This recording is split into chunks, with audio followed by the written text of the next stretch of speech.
Me es grato presentar al doctor José Santos Zambrano, quien es médico neurólogo y que es jefe del servicio de urgencias del Instituto Nacional de Neurología y Neurocirugía.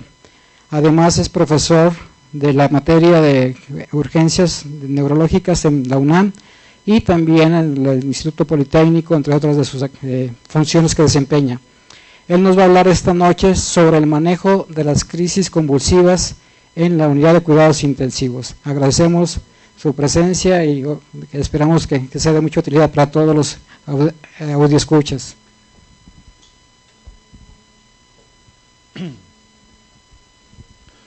Buenas tardes. Muchas gracias por la invitación.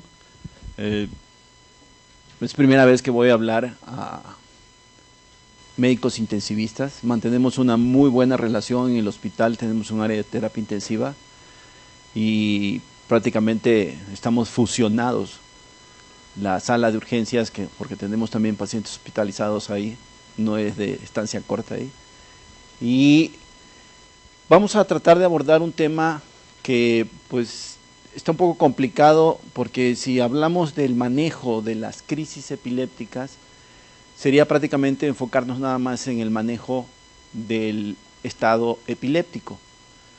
Pero también es importante darles una información en relación a cómo se debe manejar un paciente desde que llega al servicio, al área de urgencias. Porque yo imagino que en los hospitales donde ustedes trabajan, lo ideal es que el paciente cuando llega al servicio de urgencia es el lugar donde se da el primer manejo y el primer inicio, y es fundamental que se lleve de manera adecuada para poder evitar que la estancia del paciente en la sala de terapia intensiva, su morbimortalidad sea disminuida, y eso es básicamente cuando se hacen bien las cosas desde la sala de urgencias. Entonces vamos a tratar de ir avanzando. Vamos a ver ciertos aspectos epidemiológicos en cuanto a la definición, cuáles son la clasificación, cuáles son los problemas que se presentan,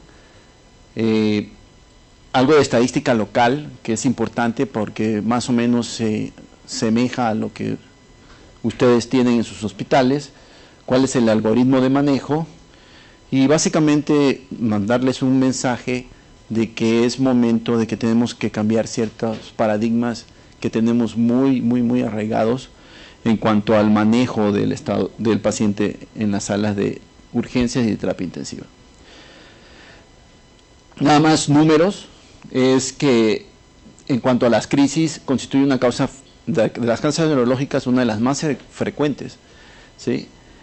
Y es importante también saber, y eso hay que transmitirlos a las salas de urgencia, que un 5% de la población puede presentar una crisis convulsiva alguna vez sin ser epiléptico, porque también nos topamos con esa disyuntiva cuando llega el paciente al área, tuvo una crisis, se justifica darle tratamiento, cuáles son los criterios para decir este paciente sí debe tener tratamiento o mejor es esperar, ¿sí? En números, no hay en realidad un estudio claro que nos diga cómo estamos, pero andamos en un rango entre 7 y 38% en cuanto a la prevalencia, y vemos que más o menos es similar en Centro y Sudamérica. Un dato importante aquí es que las salas de los hospitales de segundo nivel, las salas de urgencias y las salas de terapia intensiva, la gran mayoría de las veces no cuenta con un neurólogo de presencia, ¿sí? Entonces eso ocasiona de que haya muchos errores en cuanto al diagnóstico, a la identificación y obviamente en cuanto al manejo del paciente. Esta diapositiva me gusta mucho, es un trabajo que se hizo en España.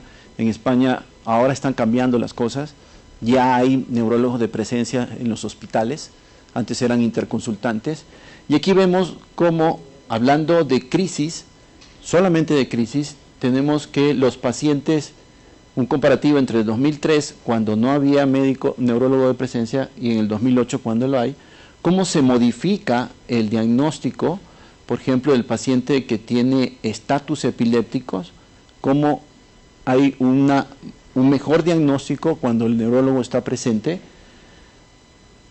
Entonces, esto ha hecho que muchos de los cursos, y eso lo que comentaba nuestro compañero hace un momento, fue una inquietud hace varios años por el cual decidí hacer el curso de urgencias neurológicas, porque nosotros los neurólogos no vamos a estar en las salas de urgencias ni en las salas de terapia, entonces tenemos que ponernos de acuerdo con los urgenciólogos y con los de terapia intensiva para que el trabajo sea parejo y similar.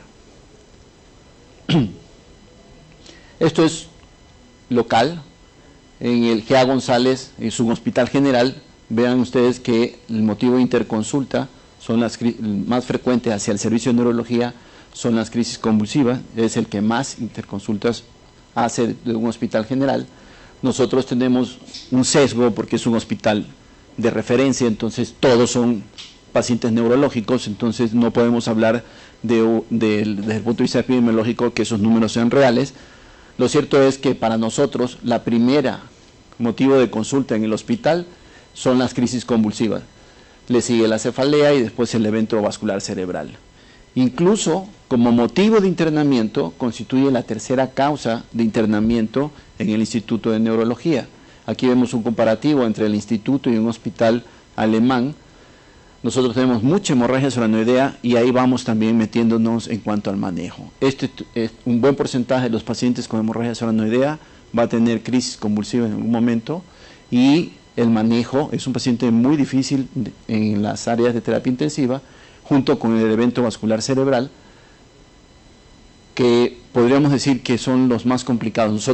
Yo no tengo mucha experiencia en trauma de cráneo porque el hospital no recibe trauma. Entonces, básicamente son patologías médicas, ¿no? Ese es otro punto importante que les quiero recalcar, porque dependiendo de esto ha hecho que la tendencia en Europa cambie en cuanto al manejo de las crisis epilépticas en las salas de terapia intensiva y de urgencias. Es la edad de la población.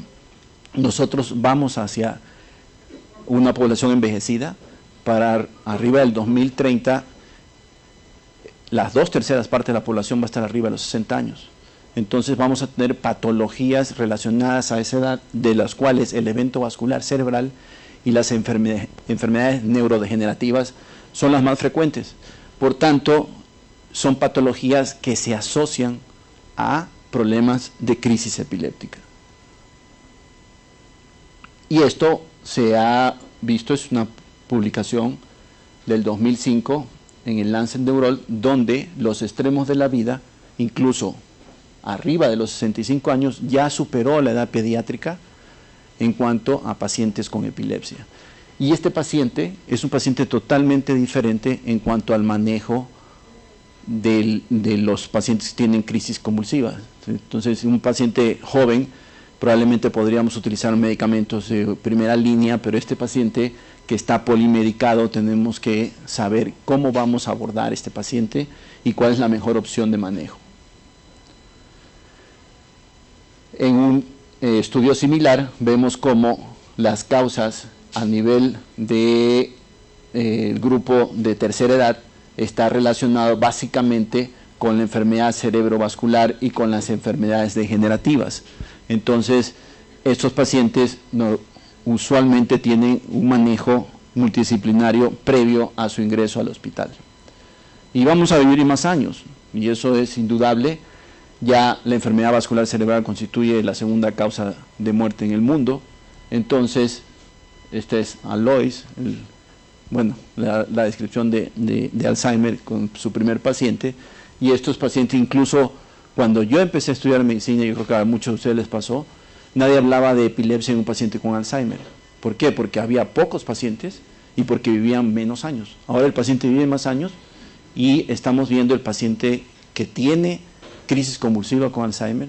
Vemos el paciente con Parkinson que se demencia, y antes nos decían que un paciente con Parkinson no se podía demenciar. Entonces, está cambiando, y esta es la población que nosotros vemos básicamente en el hospital. No sé ustedes en los hospitales, pero en el hospital nosotros la gran mayoría son de este tipo. Ahora, Si hablamos exclusivamente del estado epiléptico, que es probablemente lo que más va, con el problema que se van a enfrentar ustedes, bueno, y todos nosotros en las áreas de terapia intensiva, como interconsultantes o médicos tratantes, más o menos se calculan de 100 a 200.000 casos en Estados Unidos de estado epiléptico por año, de los cuales, o sea, más o menos calculándole 41 por cada 100.000, y en jóvenes y adultos vemos que es mucho más frecuente en el paciente de tercera edad, que va de la mano con lo que estamos comentando hace un momento, de que tenemos que prepararnos y tener más herramientas de manejo para esta población que está con polifarmacia. ¿Sí? Una tercera parte de ellos va a recurrir. La mortalidad depende de muchos factores. Uno de esos factores es la edad, es importante en ese sentido, pero también va a depender de el número de crisis que haya tenido el paciente antes de llegar a la sala de urgencia, el tiempo en que se inició el tratamiento inicial, que son los factores más importantes pronósticos en un paciente con un estado epiléptico. En un porcentaje no despreciable no encontramos, más que nada con los pacientes que ya son epilépticos y pueden entrar en estatus, a veces en un 30% no encontramos cuál fue el factor precipitante. A todos nos ha pasado que vivimos en la época de los diagnósticos y nos decían que estado epiléptico era un paciente que tenía crisis convulsiva y que no recuperaba la alerta, ¿sí? O que eran continuas o iban una tras otra sin recuperación de la alerta en 30 minutos. Y eso era estado epiléptico. Hoy en la actualidad tenemos una definición más concepcional y una definición operativa. ¿Por qué se hizo este cambio? Porque ya desde hace varios años se vio que los pacientes que los dejamos convulsionar por mucho tiempo, el pronóstico empeoraba, su mortalidad se incrementaba de manera importante. Entonces se empezaron a hacer estudios a nivel molecular y vemos cuáles son los cambios que se empiezan a presentar en el cerebro cuando un paciente está convulsionando. Entonces el corte, dependiendo en base a estos estudios, casualmente fueron 5 minutos. Entonces tenemos que desde el punto de vista operacional, estado epiléptico en adultos y en niños mayores de 5 años, porque eso no está aceptado para los menores de 5, ¿sí? Es el paciente que tiene crisis que duran más de 5 minutos o más de 2 crisis continuas sin recuperación de la alerta que duren más de 5 minutos. Entonces es el diagnóstico operacional de estado epiléptico. En cuanto a la clasificación, tenemos dos grandes grupos, el estado epiléptico convulsivo y el estado epiléptico no convulsivo. En cuanto al convulsivo, vamos a ver que tenemos también de dos tipos, es más o menos similar a la clasificación de las crisis convulsivas, ¿sí? Tenemos que puede ser generalizado y parcial simple. Dentro del generalizado hay varios tipos, tenemos el tónico clónico, el sutil, ya vamos a hablar de ese que es muy particular, el mioclónico, el tónico puro y el clónico. Y en cuanto al parcial simple, puede ser con síntomas somatomotores, postural motor o epilepsia parcial continua, ¿sí? Es un síndrome muy particular, el de la epilepsia parcial continua o el síndrome de Koyénnikov, donde hay que es epilepsia parcial continua pero de tipo compleja. Y en el otro gran grupo está el estado eléctrico, el estado epiléptico no convulsivo, que también puede ser parcial y puede ser generalizado. En el generalizado tenemos las crisis de ausencia, que pueden ser típicas y atípicas, y en el parcial tenemos parcial simple, somatosensitivo, parcial sensorial con síntomas visuales, auditivos, olfatorios o gustatorios. Tenemos el autonómico, ¿sí? Y uno que nos da mucha lata y que ocasiona que probablemente a ustedes no se confronten con esa situación, pero los neurólogos y los urgenciólogos sí, que es el paciente con crisis, con sintomatología psiquiátrica, y ocasiona muchos problemas en cuanto al diagnóstico y a definir bien.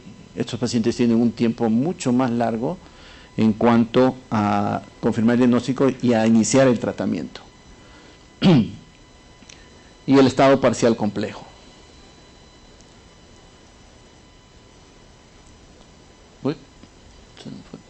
Ok. Entonces, a partir de estos diagnósticos operacionales, nosotros tenemos varios puntos importantes aquí. Uno es el manejo prehospitalario, que nosotros tenemos, cada hospital debe tener su flujo, su manual adaptado a lo que tiene para poder dar una atención adecuada. Y hay hospitales que tienen contacto con las ambulancias que trasladan a los pacientes.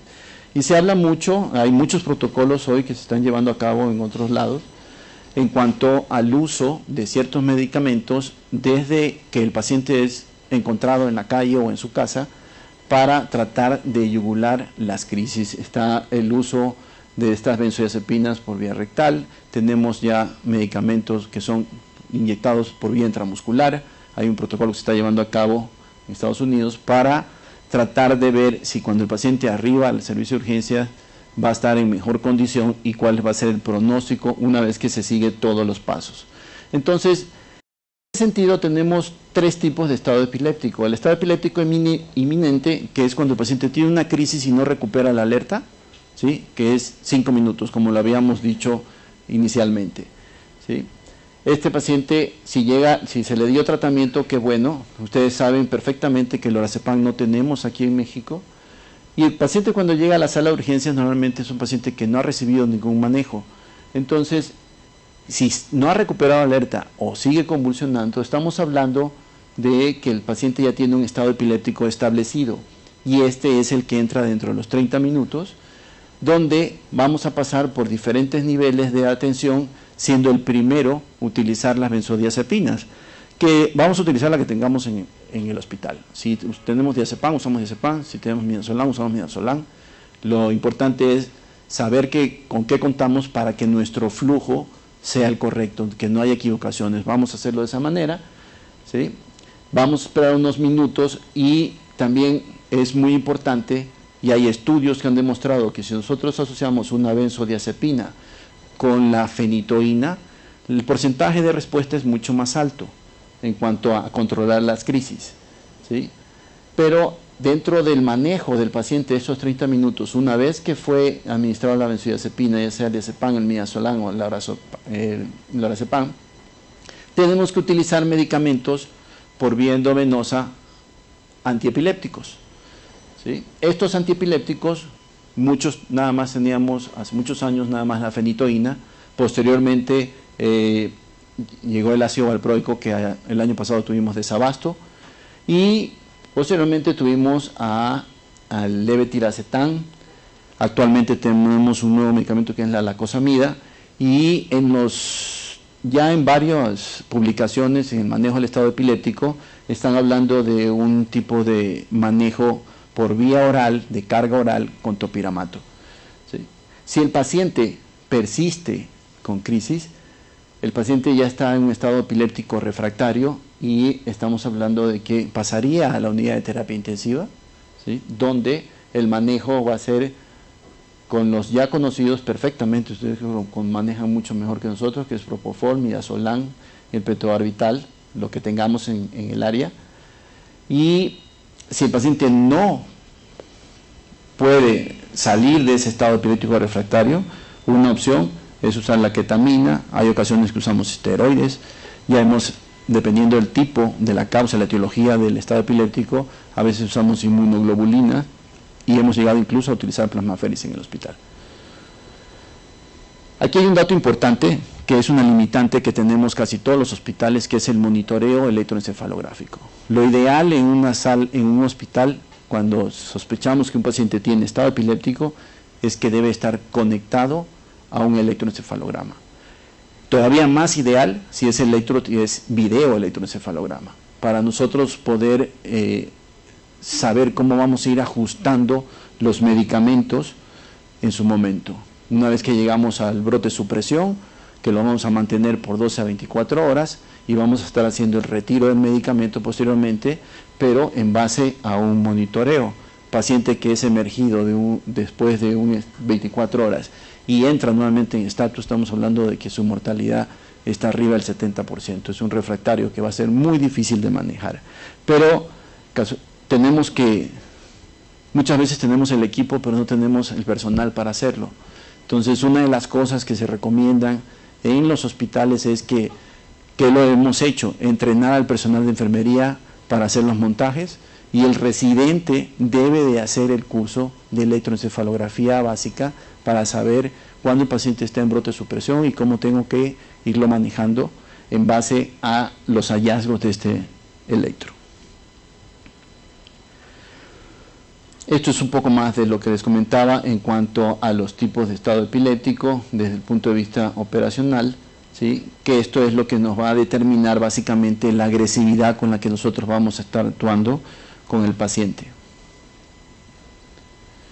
¿Qué es lo que pasa y por qué 5 minutos? ¿Qué es lo que está sucediendo en el cerebro? Esta diapositiva es una publicación ya vieja del Neurology, que vemos cómo el paciente, cuando llega dentro de los primeros 30 minutos, podemos evidenciar nosotros clínicamente las crisis, podemos ver los movimientos, ¿sí? Y si el paciente persiste, pasa esta barrera, van a empezar a desaparecer estos movimientos. Si yo no tengo monitorizado al paciente y no hay la experiencia suficiente, vamos a estar viendo pacientes que tienen estado epiléptico, pero que ya no tienen movimiento, y que si lo conectamos al electro vamos a ver que está en estado convulsivo, y quedan ciertos, es lo que ciertas personas llaman como el estado epiléptico sutil, en que los movimientos son del párpado, a veces de los ojos, muy sutiles de la mano, ¿sí? Y esto se produce porque hay cambios a nivel del cerebro, donde ya hay un agotamiento de receptores, hay una internacionalización de ciertos receptores, y eso hace que se vuelva resistente al manejo. Aunque yo le ponga el medicamento, ya no hay receptores para que actúe el fármaco, y obviamente esto hace que el pronóstico del paciente sea malo. Y obviamente hay cambios que van a ir en relación con la parte metabólica general, cambios en la presión, cambios en la glucosa, cambios en el pH, el incremento del lactato, que van a ocasionar que esto empeore el pronóstico del paciente. Esta es una publicación interesante donde habla, aquí vemos en esta columna, el tiempo, la duración de las crisis, y miren la mortalidad, cómo va directamente proporcional el mal pronóstico. La mortalidad se incrementa con el incremento del tiempo, ¿sí? Por tal motivo, siempre tenemos que ser muy puntuales en cuanto al diagnóstico. Nos ha tocado, yo creo que ustedes también, que el paciente ya lleva varias horas o días incluso convulsionando, y cuando llega, ya no convulsionó, por eso lo traemos ahorita, y el paciente está inconsciente y obviamente sigue en estado convulsivo. Entonces es un paciente que va a pasar a la terapia intensiva, pero es un paciente que tiene una posibilidad de mortalidad extremadamente alta, estamos hablando arriba del 60%. ¿Qué es lo que sucede a nivel del cerebro? Lo que está sucediendo, normalmente nosotros tenemos los sistemas que van a hacer que controlen una crisis. En ese sentido tenemos el sistema GABAérgico, que es inhibitorio, y el sistema del NMDA, que es un excitatorio. Entonces, ese equilibrio y esa acción es la que va a mantener, va a actuar para tratar de evitar las crisis.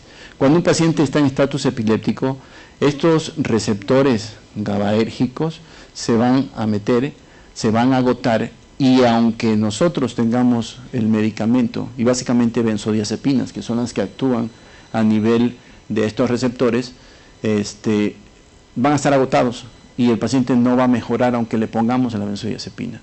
Entonces, si estamos hablando de un paciente que ya ha pasado más de 30 minutos, 1 hora, 2 horas, entonces esta es la explicación por la cual la resistencia a las benzodiazepinas se produce, y obviamente hay un incremento de la parte excitatoria en el paciente en estado epiléptico. Hay toda una gama de medicamentos, desde el inicio de los bromuros hasta los últimos medicamentos antiepilépticos, los de tercera generación, para el manejo de esos pacientes. Todos estamos de acuerdo, y creo que se pueden discutir ciertas particularidades en cuál es mejor, si voy a usar propofol o si voy a usar midazolam, ¿sí? Pero a la par del manejo de estos pacientes, yo tengo que iniciar un tratamiento antiepiléptico. Yo voy a decidir qué le voy a dar a este paciente para tratar de controlar las crisis. Entonces, curiosamente, desde que empezaron a iniciar el bromuro como para controlar las crisis, ya desde esa época, que fue Gowers quien lo empezó a usar, él ya reportaba un 30% de pacientes resistentes a los bromuros. Y hoy por hoy, si vamos a los estudios actuales, seguimos con un 30% de pacientes resistentes al manejo de las crisis epilépticas. Entonces, la pregunta es, ¿por qué seguimos? ¿Por qué los nuevos medicamentos no han cambiado esa situación? Y la respuesta es sencilla, ¿sí? Todos estamos utilizando, cuando salen todos los medicamentos de los de primera generación, por ejemplo, muchos de ellos fueron serendipia, se crearon para otra cosa y resultó que resultaron ser buenos antiepilépticos. Entonces, todos se basan en el mismo modelo de crisis convulsiva en los animales. Entonces, si estamos utilizando el mismo modelo y estamos tratando de actuar sobre el mismo lugar, obviamente vamos a seguir teniendo los mismos resultados. Entonces, por eso es que los nuevos medicamentos que han salido, que tienen mecanismos de acción diferentes o novedosos, tenemos una herramienta que ha sido un poco más efectiva en controlar este tipo de crisis. Aquí vemos un ejemplo, también esto es una publicación adaptada del 99, donde vemos dónde actúan los diferentes medicamentos, ¿no? La gran mayoría de los medicamentos actúan sobre los canales de sodio, los canales rápidos de sodio, ¿sí? Hoy en la actualidad tenemos uno que actúa sobre canales lentos de sodio, que es la lacosamida, que está en este grupo, pero actúa sobre los lentos, no sobre los rápidos. Tenemos el levetiracetam, que actúa sobre la vesícula, sobre la 2A, a nivel de la hendidura presináptica, y de esa manera ayuda a controlar las crisis. La otra forma de actuar es que son los GABAérgicos y los que actúan a nivel de los canales de calcio. Esta acción es a nivel presináptica excitatoria. Si yo inhibo la excitación, voy a tener control de las crisis.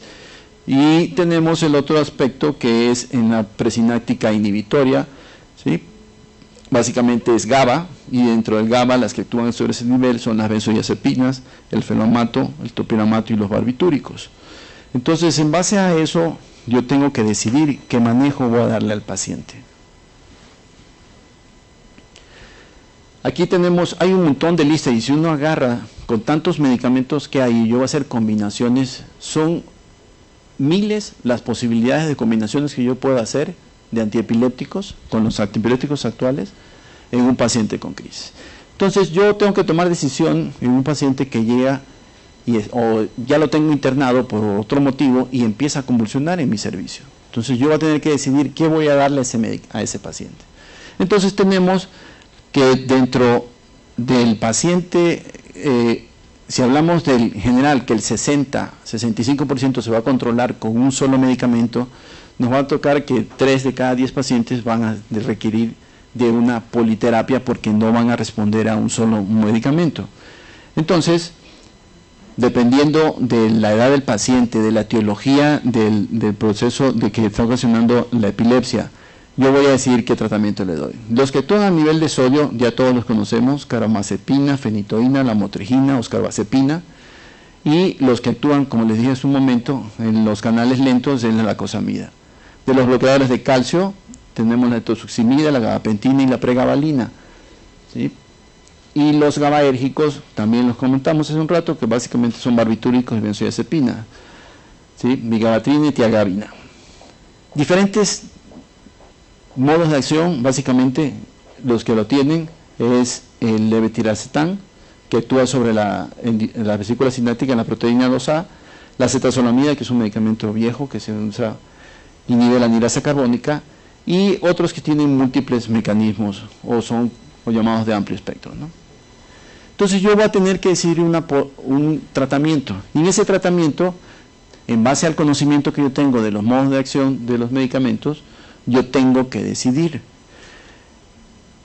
Cuando yo doy medicamentos que tienen efectos antagónicos, sumar 1 más 1 es menos 2. Y se los digo porque lo vemos.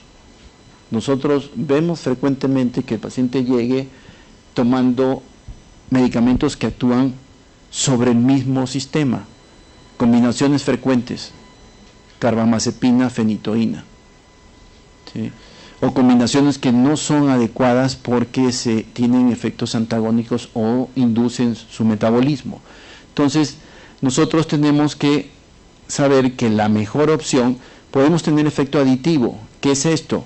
Que nosotros vamos a tener que actúa por una manera y actúa por otra manera, entonces tengo dos vías y esto podría ser 1 más 1, 2. Pero lo ideal siempre es tratar de hacer medicamentos que actúen por vías distintas, que tengan un efecto sinérgico. Y ya hay varios estudios que demuestran cuáles son combinaciones buenas para esto.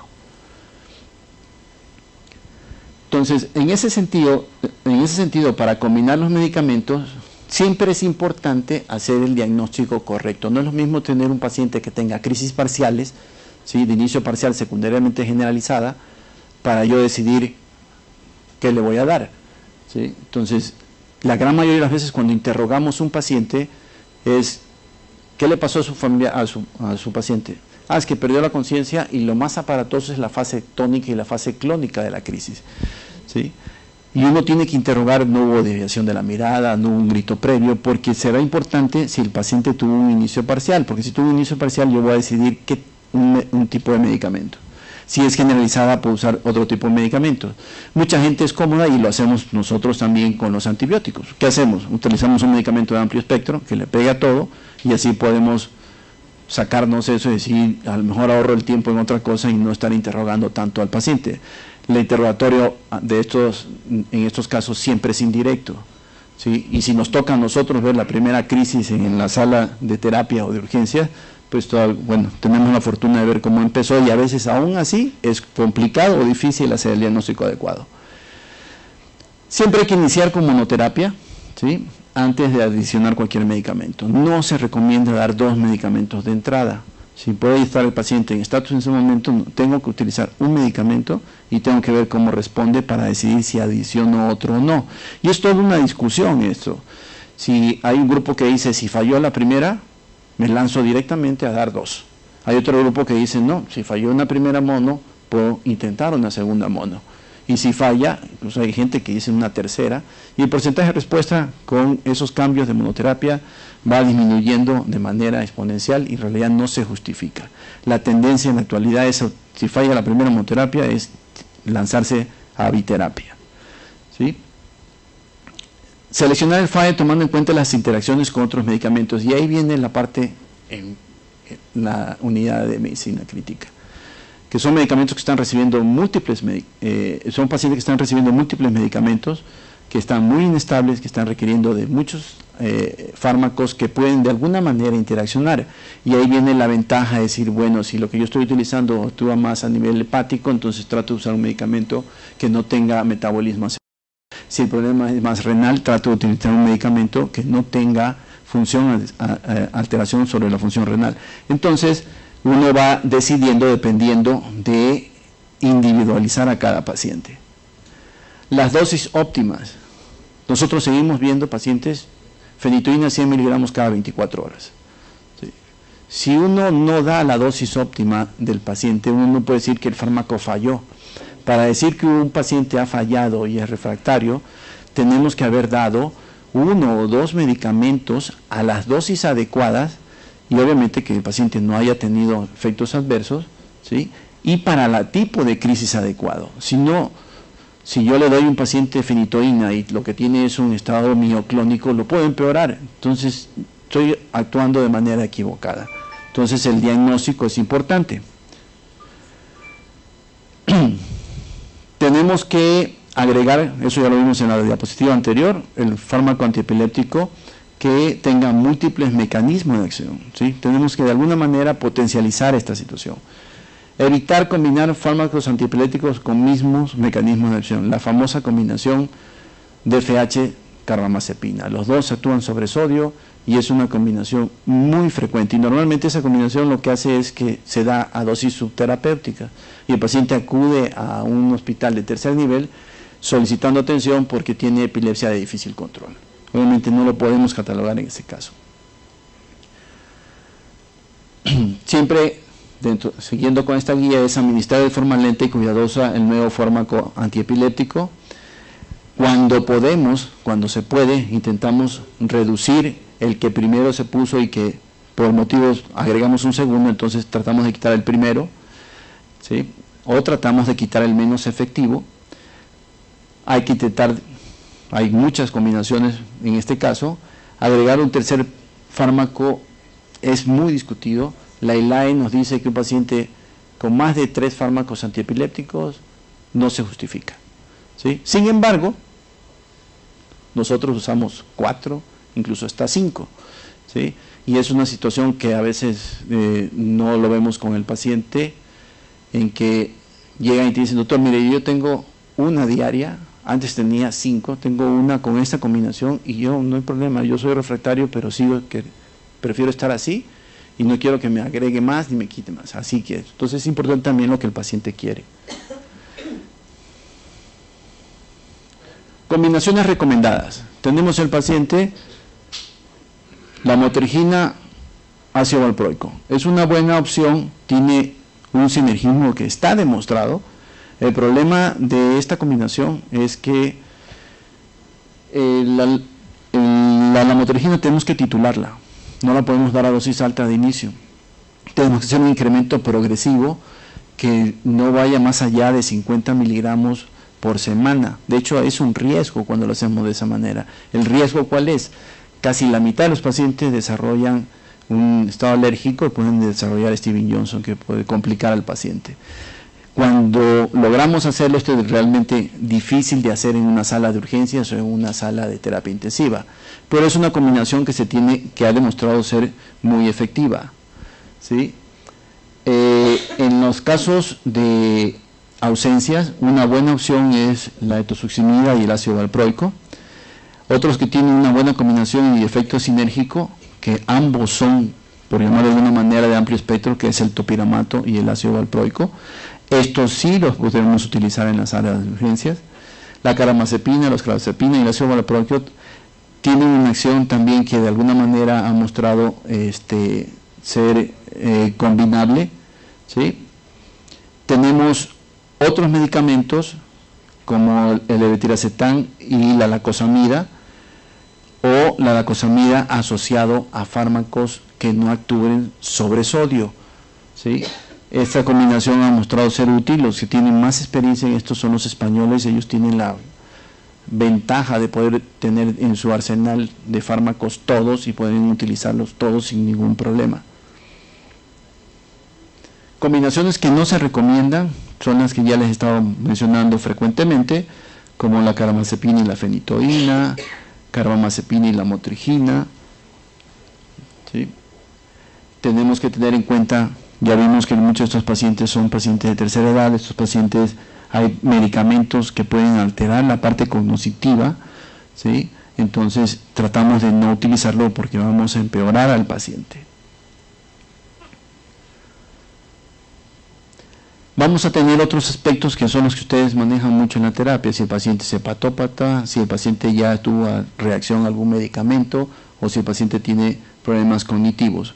En ese sentido tenemos que definir cuál voy a utilizar. Si voy a utilizar el más favorable, por ejemplo, los que no se metabolizan a nivel hepático, gabapentina, levetiracetam y pregabalina, ¿sí? De estos tres, lo que más experiencia tenemos nosotros y con buenos resultados es con levetiracetam. Independientemente, estamos aquí invitados por la industria farmacéutica, pero es un medicamento que cuando empezó no tenía una indicación de primera línea, tenía una indicación muy reducida, y el hecho de estarlo usando de manera consecutiva, la experiencia fue cambiando y ahorita es una muy buena opción de manejo. Incluso los protocolos de manejo del paciente en estado epiléptico están cambiando, ya se incluyó el levetiracetam en este caso.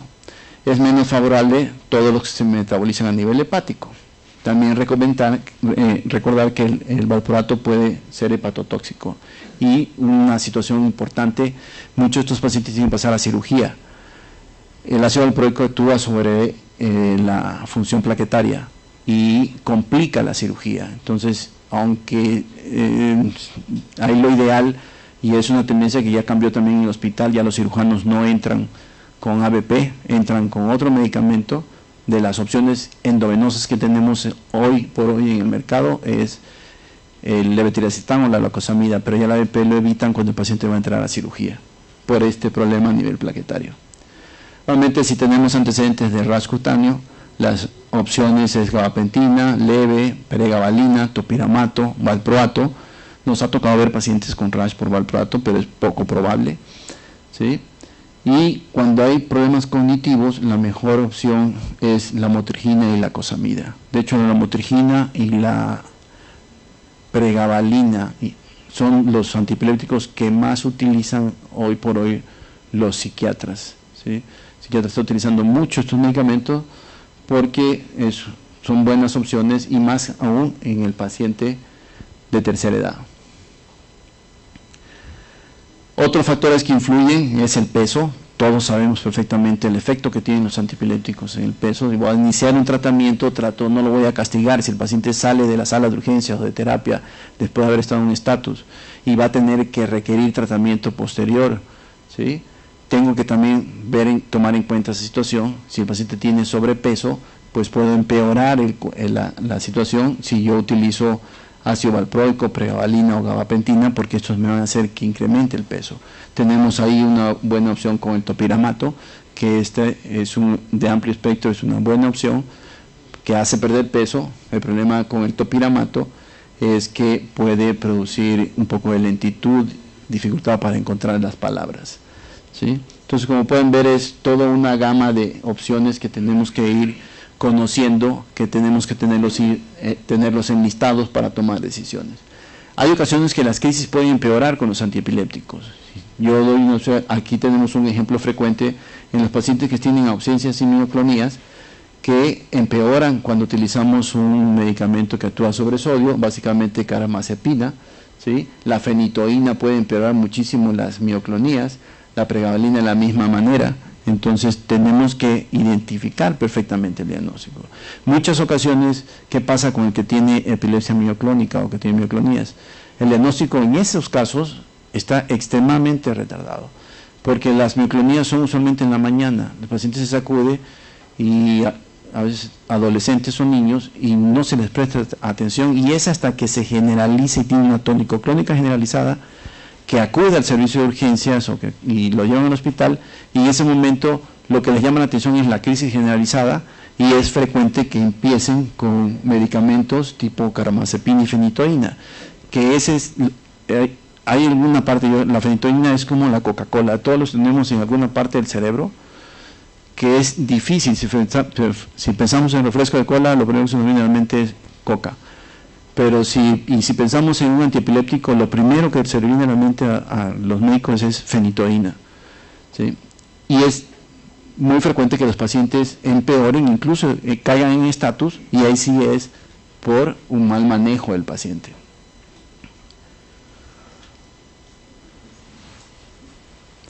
Este es un estudio que se hizo en el instituto, lo hizo Iris es una de las epileptólogas que tenemos en el hospital, ¿sí? Donde veíamos a los pacientes, dependiendo del tipo de crisis, cuántos quedaban libres de crisis y el tipo de epilepsia que tenían.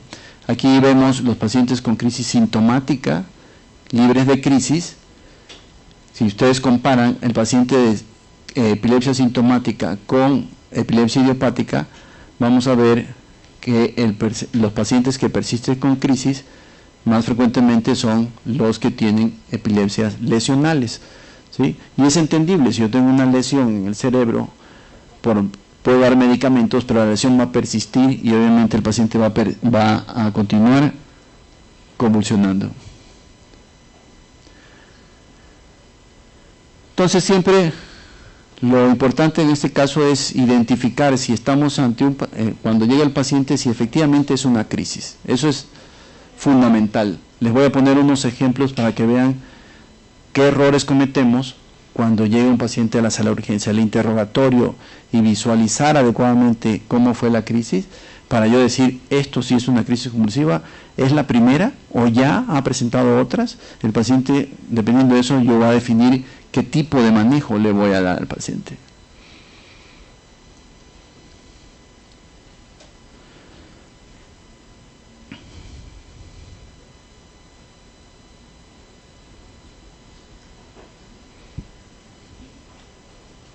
paciente puede ser confundido con crisis parciales. ¿Alguna vez le ha tocado a un paciente de estos a ustedes? El paciente tiene un hemivalismo, ¿sí?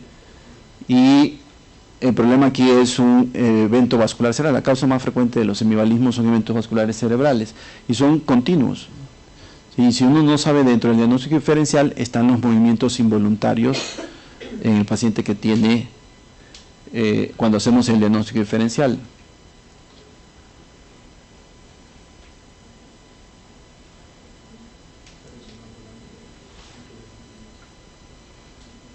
Aquí hay una correlación eléctrica y el paciente. Vamos a ver si son observadores, a ver.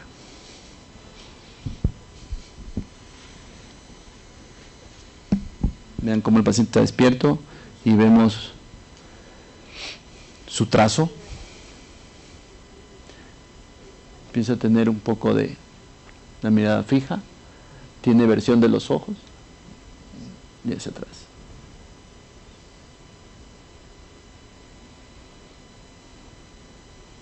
No hace ningún movimiento y empieza a recuperarse.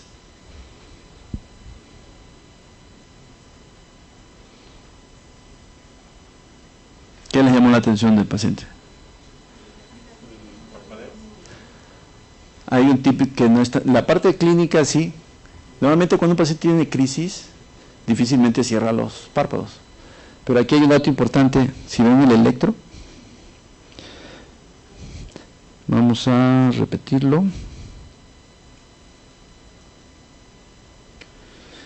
Vean el trazo del electro. El paciente nunca se pone cianótico, que es frecuente en los pacientes con crisis. Normalmente estos pacientes se ponen más pálidos. Miren aquí.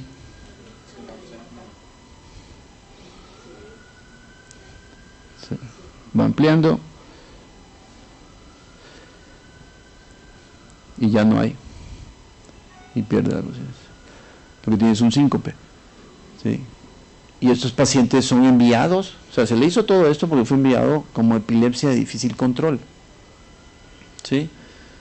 Son pacientes que son enviados para la cirugía de epilepsia. Entonces, es importante el diagnóstico y observar a estos pacientes en cuanto, desde el punto de vista clínico, cuando vemos un paciente con crisis. El otro paciente que es difícil es el paciente psiquiátrico, el paciente conversivo, en que hay unos que aprenden muy bien a hacer sus crisis, ¿sí? Y en esos casos hay ciertos datos clínicos, por ejemplo, movimientos pélvicos, la gran mayoría de las veces son crisis pseudoepilépticas. Si el paciente en el momento que lo estoy revisando aprieta los párpados y no se los puede abrir, la gran mayoría de las veces es un paciente que está teniendo crisis pseudoepiléptica. El paciente que tiene crisis normalmente tiene los ojos entreabiertos, puede tener desviación de la mirada, se puede tornar cianótico. En estos tipos de casos el paciente se torna pálido, frío, y cuando regresa el paciente está consciente, no está confuso, y en la confusión después de una crisis generalizada es muy frecuente, ¿sí? Incluso hay estados posictales prolongados, ¿no? En base a eso, nosotros, junto con el Hospital G.A. González, que es donde con la doctora Castro, que trabajamos ya de hace varios años tratando de establecer nuestros flujos y nuestros manejos adaptados a lo que tenemos. Nosotros tenemos, cuando un paciente tiene una primera crisis, tenemos que saber si es por eventos paroxísticos no epilépticos, ¿sí? O si son por eventos paroxísticos no epilépticos o crisis sintomáticas agudas. Aquí básicamente son los pacientes psiquiátricos, ¿sí?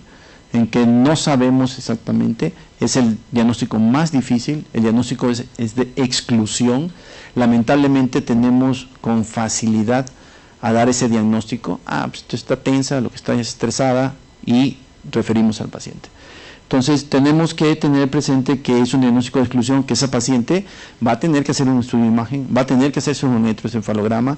A veces el electro dura 20 minutos el registro, a veces tenemos que hacer un video electroencefalograma para estar seguros de que lo que estamos viendo, esa manifestación semiológica es realmente un estado de una crisis convulsiva, ¿sí? Y en base a eso, si pensamos que tiene eventos paroxísticos por crisis sintomáticas agudas, lo hemos visto un montón de veces, el futbolista que llega y lo golpean o se golpea la cabeza y queda convulsionando en el campo, ese paciente fue secundario al trauma, probablemente no requiera de manejo, fue una crisis en ese momento y vamos a tener que definir trata dependiendo de los antecedentes del paciente y el riesgo que tenga de que pueda recurrir, ¿sí? Cuando las crisis no son provocadas, básicamente estamos hablando de los pacientes que tienen epilepsia, ¿no? Evaluar el examen clínico, solicitar el electro e imagen. Si el examen físico es anormal o algún estudio paraclínico es anormal, tengo que iniciar tratamiento.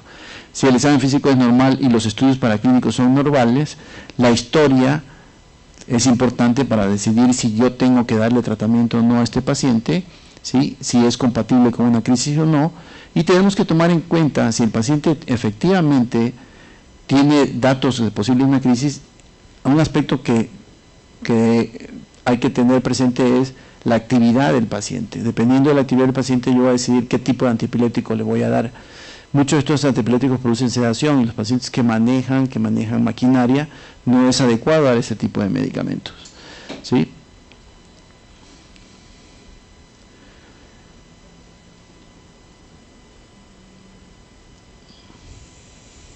Es un paciente que llegó al GEA González, que se nos pidió una valoración. Miren, el paciente no es la típica crisis generalizada, él está en un estado sutil. Sus movimientos es un refractario prolongado, y es el estado sutil en que ya no hay en realidad movimientos tónico-clónicos, y estos son los tipos de movimientos que son, y hay pacientes que llegan más allá todavía, que ya no los tienen, ya no tienen ningún tipo de movimiento, y uno los conecta al electro, y el paciente está en estado epiléptico. Entonces, el manejo en estos casos, obviamente, el paciente no había recibido tratamiento en ese momento, y cuando llegó al servicio de urgencia llegó con un descontrol metabólico impresionante, creo que traía 1000 y cacho de glicemia, ¿sí? Entonces, ahí a la par de dar el tratamiento tenemos que dar también manejo de su enfermedad de base. La Liga de Epilepsia, la local, propuso, en base al tipo de crisis, los medicamentos que podemos utilizar, ¿sí? Las combinaciones que podemos tener. Casi tenemos todos los antiepilépticos. Los de tercera generación van entrando, pero tenemos casi todos los medicamentos. Y de los medicamentos IV, que son los que ustedes van a manejar básicamente, tenemos nada más las benzo, la levetiracetam, la fenitoína, la lacosamida y el ácido valproico. Son los medicamentos que nosotros tenemos a la mano para utilizar, ¿sí?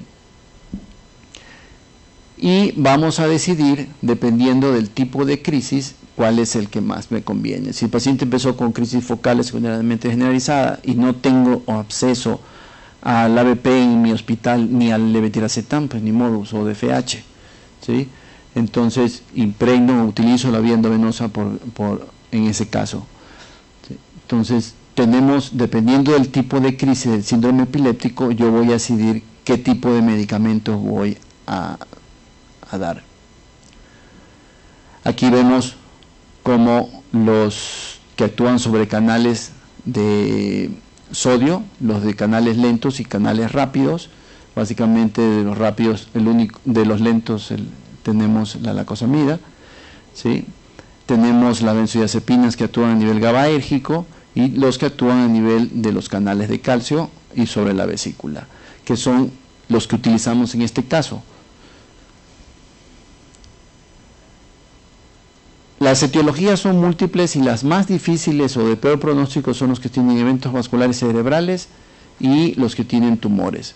Hay el grupo de los pacientes con HIV que es totalmente diferente. El manejo antiepiléptico del paciente con SIDA es distinto, es un tema diferente, pero nosotros no tenemos aquí trauma, y los más complicados, incluyendo ahí los pacientes con neuroinfección, son los que tienen estado epiléptico, que son difíciles de tratar.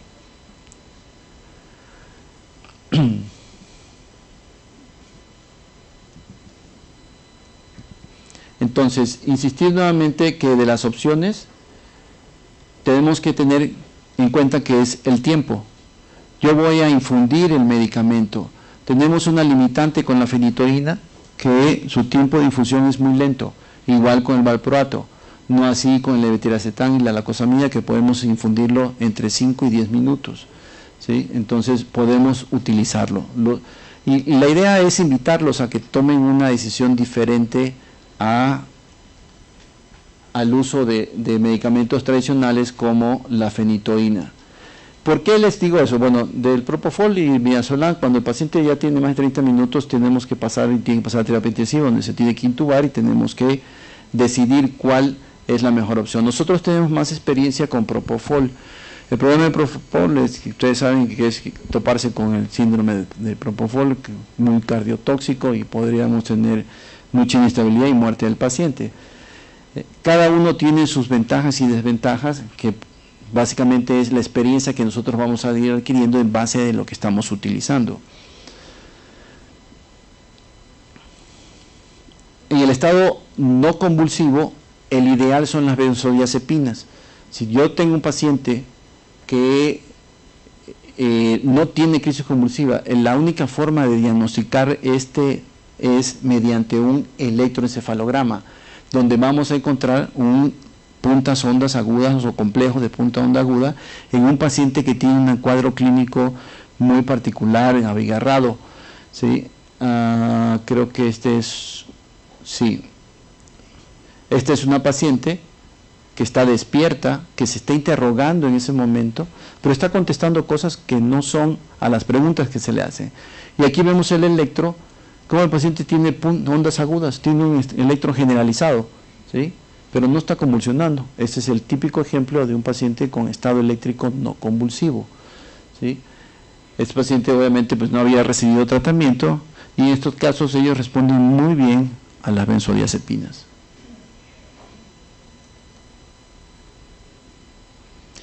Hay escalas que utilizamos. Nosotros utilizamos esta escala donde la puntuación favorable es de 0 a 2 y más de eso el pronóstico se va el mal pronóstico se va incrementando, que tiene que ver con el estado de conciencia, con el tipo de crisis, la edad del paciente, que es un factor importante, y si había o no historia previa de crisis.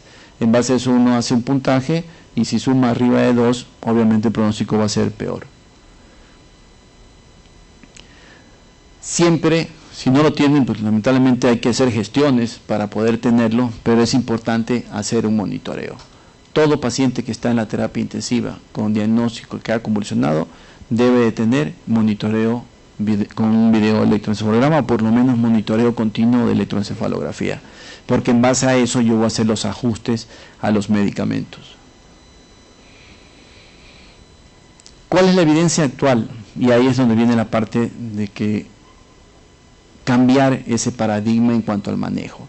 De opciones, si el tiempo es importante en que yo tengo que tomar una decisión, pues la infusión del medicamento, dependiendo de lo que yo decida en la sala de urgencia o en la terapia intensiva, va a tener un factor predisponente. Si yo puedo utilizar un medicamento en 5 o en menos de 10 minutos, el pronóstico va a ser mejor. Hablamos entre 5 y 30 minutos, un paciente que está teniendo crisis, el pronóstico varía. Mientras más rápido yo controle la crisis, el pronóstico del paciente va a ser mejor. ¿Sí? Hay una propuesta que se está llevando a cabo para hacer un estudio donde vamos a comparar los diferentes medicamentos que los tenemos actualmente en México por vía endovenosa para el paciente que está en estado epiléptico, que no puede utilizar la vía oral. Tenemos este proyecto que empezó desde Inglaterra. Vamos a ver qué resultados arroja esto. Tener en cuenta las opciones que tenemos de medicamentos. La fenitoína siempre se tiene que mezclar con solución fisiológica. El ácido valproico puede ser con fisiológica o glucosada. No con glucosada la fenitoína porque precipita. Estos dos se pueden utilizar con los que sea, y su velocidad de infusión puede ser muy rápida. Entonces son opciones que tenemos.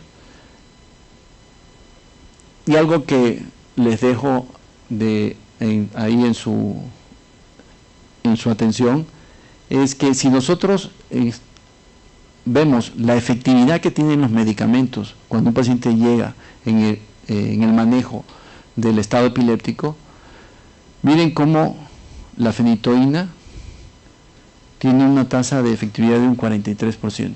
Si hoy saliera el protocolo para usar fenitoína, no sería aprobado. Pareciera que tenga algo contra la fenitoína. Sí, la verdad es un medicamento difícil de manejar, es un medicamento que produce muchas complicaciones, ¿sí? Su vehículo es drano, su vehículo tiene un pH muy alto y lo que produce son cambios que no sé si les ha tocado a ustedes tenerlo, pero sí están reportados, el de guante azul, la necrosis, por la infusión del medicamento, ¿sí? Y lo más importante es efectividad, tiene menos del 50% de efectividad. Entonces, esto es lo que ha hecho de que los manejos en el estado epiléptico ya no sean únicamente, que se incluya únicamente a la fenitoína o el ácido valproico. Ya tienes la opción de poder utilizar otro tipo de medicamentos, el levetiracetam y la lacosamida, para el manejo inicial. La lacosamida ya fue aprobada por la FDA en Estados Unidos para manejo de primera línea. Acá en México todavía no, pero ya la FDA ya lo aprobó, lo acaba de aprobar hace poco. Entonces, es una opción de manejo en el paciente que tenemos en terapia intensiva. Es rápida de actuar, no tiene interacciones, su equivalencia cuando lo pasamos a vía oral es casi similar, es decir, mejor dicho, es similar tanto para la lacosamida como para el levetiracetam. Esto ha hecho que cada vez más el medicamento se esté utilizando. Nosotros nos embarcamos en el mismo camión, como lo hicieron los españoles. Ellos tienen estudios de medicina real, de la vida cotidiana, donde comparan el uso de estos medicamentos y sus protocolos, sus flujos de manejo han cambiado en base a esa experiencia que han tenido. En ese sentido, nosotros desarrollamos también nuestro algoritmo, que de alguna manera es similar a los instrumentos, sino que adaptado a lo que nosotros tenemos. Yo no hablo aquí de dar lorazepam porque no lo tenemos. Nuestra primera línea de acción cuando llega el paciente es utilizar diazepam, y seguimos usando fenitoína en casos particulares. Si el paciente empieza tardíamente, de edad adulta, la mejor opción no es usar fenitoína y usamos levetiracetam. Tenemos un poquito de conflicto ahorita en el hospital de neurología para poder conseguir la lacosamida. Esperemos que a corto plazo lo podamos tener y hacer más experiencia, pero tenemos una gran experiencia con levetiracetam. También, ¿por qué funcionó esto? Porque las cuestiones regulatorias, el ácido valproico el año pasado prácticamente dejó de funcionar, de estar en el mercado. Entonces las únicas opciones que teníamos era fenitoína y levetiracetam. Entonces eso nos ha dado de tener una experiencia bastante importante en cuanto al uso del levetiracetam en la sala de urgencia y en los pacientes que están hospitalizados con estado epiléptico, ¿sí? Si el paciente no se controla y entra refractario, lo que hacemos es pasarlo a midazolam o propofol. Nosotros pocas veces metemos al paciente a tiopental, ¿sí? Entonces, es el manejo que nosotros utilizamos, es la propuesta que hacemos, que probablemente sea similar a la que ustedes están haciendo, pero tenemos que cambiar esa situación. Los resultados, si no decidimos hacer cosas diferentes, pues obviamente vamos a seguir teniendo el mismo resultado. Y es transmitirles la experiencia de que si tenemos la opción de poder todos los medicamentos en terapia intensiva o en la sala de urgencias, si el paciente es añoso, lo ideal es utilizar segunda o tercera línea. Si el paciente es mujer, tratamos de no utilizar fenitoína porque lo vamos a castigar a que siga usando la fenitoína, y los efectos adversos de la fenitoína en las mujeres es muy desagradable, las encías, el hirsutismo, aparte de las otras complicaciones. Entonces, cada vez más la tendencia que tenemos nosotros es a no utilizarlo, porque si el paciente llega por primera vez y nosotros vamos a iniciar el tratamiento, tratamos de decidirlo en base a su tipo de crisis, a su etiología y a ciertos aspectos muy particulares del paciente. Muchas gracias.